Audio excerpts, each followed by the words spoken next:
Hello everyone, and welcome back to another episode of Acupuncture is My Life.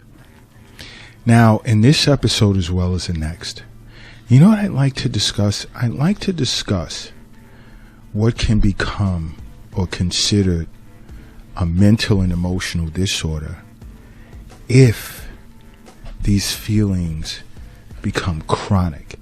And that's the feeling of guilt and shame.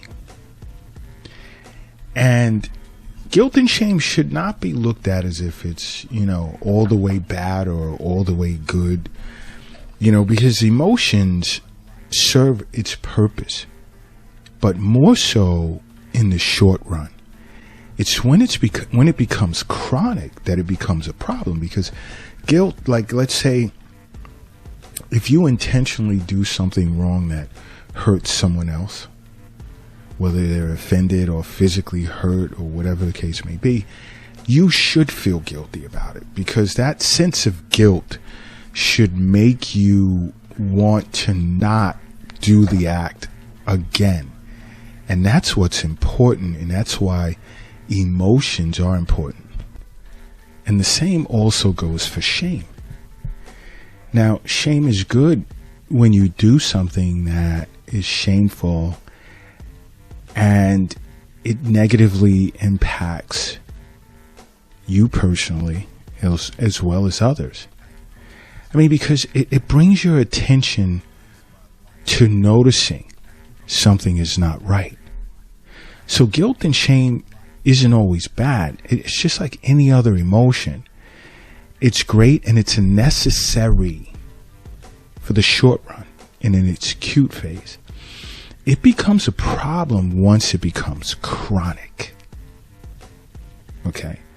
Once you're dealing with chronic guilt and shame, now you're faced with a problem. And there's many ways to deal with this. And in the next podcast, I'll really go into how it's diagnosed, it's seen and diagnosed by an acupuncturist, ways in which it can be treated. But anytime you're comfortable, you can also watch the Guilt and Shame episode on Acupuncture is My Life TV, and it's streaming on Roku TV, Apple TV, Amazon Fire, Android TV, as well as any iPhone and Android device. So at any point in time, you can watch this episode in a lengthy discussion. There's a psychotherapist and other experts on the panel that discuss ways in which you can cope with this. But many individuals, and we've had individuals come into the Acupuncture is My Life clinic for an Eastern nutrition counseling. And, guilt and shame, many are unaware, can be tied to the types of food in which you eat, because as we know, food can be pleasurable. But sometimes the types of foods that we eat tend to make us feel guilty or ashamed. And certain foods, it doesn't matter if it's bad food or good food, as human beings, and this is a global issue, we tend to become self-critical, extremely self-critical sometimes, with our food choices. And you see, this feeling of guilt and shame is very much a common thing. But it's not normal, and it shouldn't be normal. It's not okay.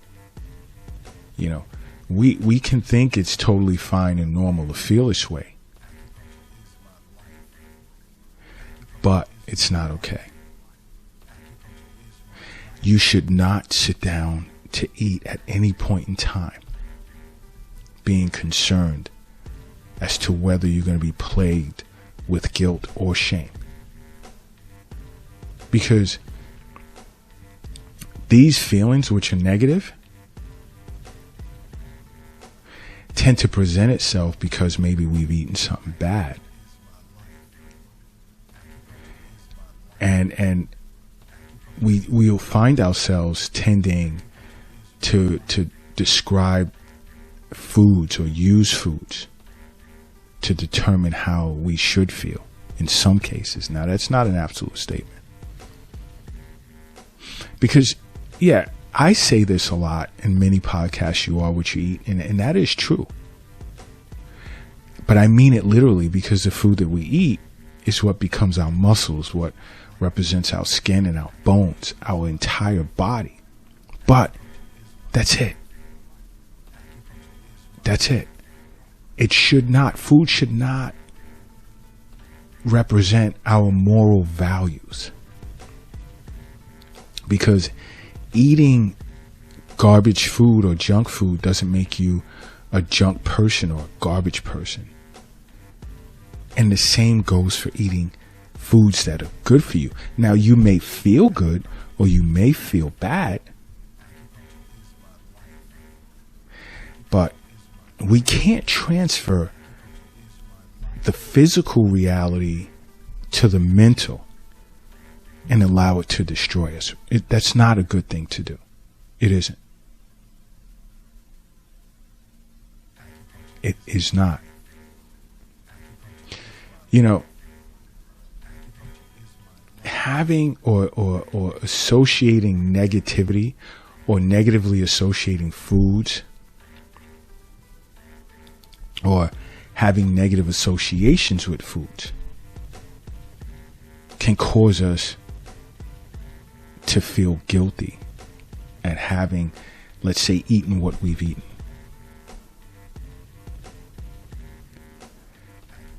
And this can compensate for future behavior. You know how?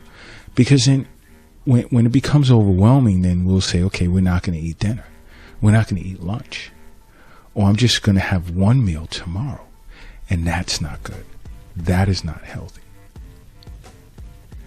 Or I'm going to work out even harder tomorrow to make up for this. This is not or shouldn't be considered healthy food behavior. It should not. And we shouldn't allow guilt and shame to serve as effective motivators in order to make change to our eating behavior. Because this can be damaging to our mental health. And as an acupuncturist, I noticed this in individuals, and now it goes from an Eastern nutrition counseling session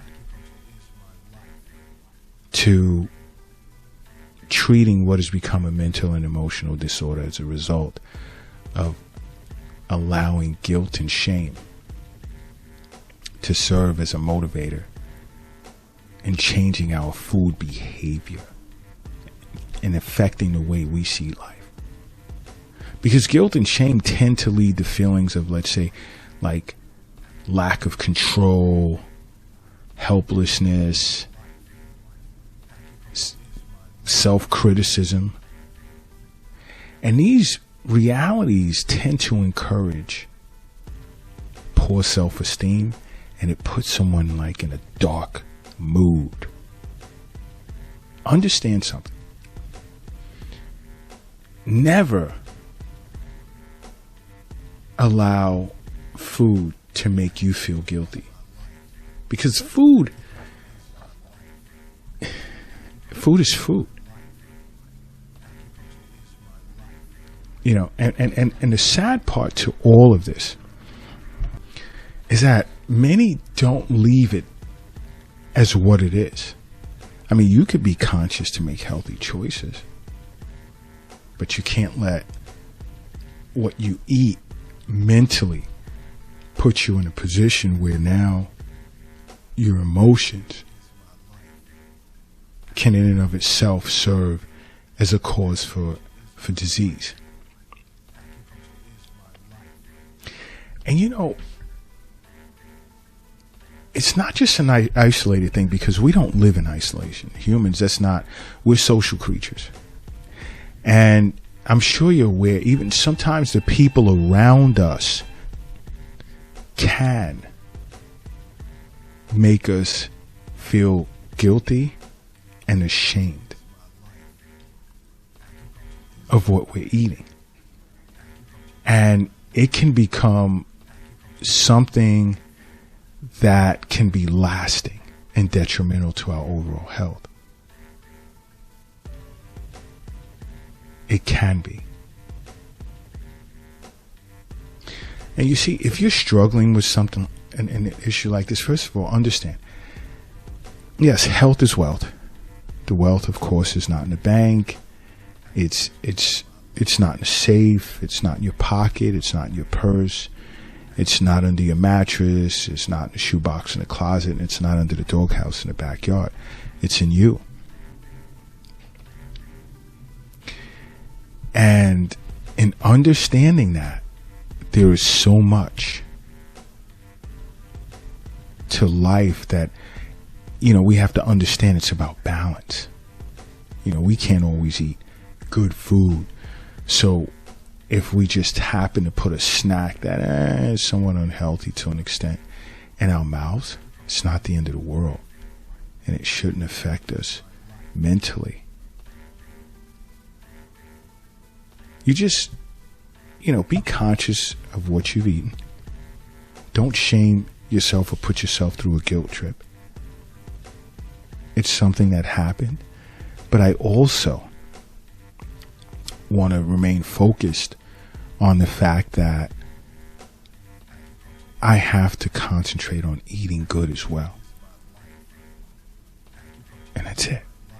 And try not to let the people around you affect the way you think about yourself relative to something you may have put in your mouth.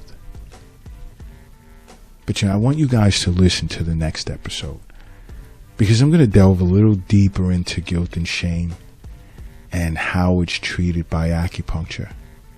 And in between that, if you want, like I said, go to Acupuncture's My Life TV, streaming on Roku TV, Apple TV, Amazon Fire, Android TV, as well as any iPhone or Android device.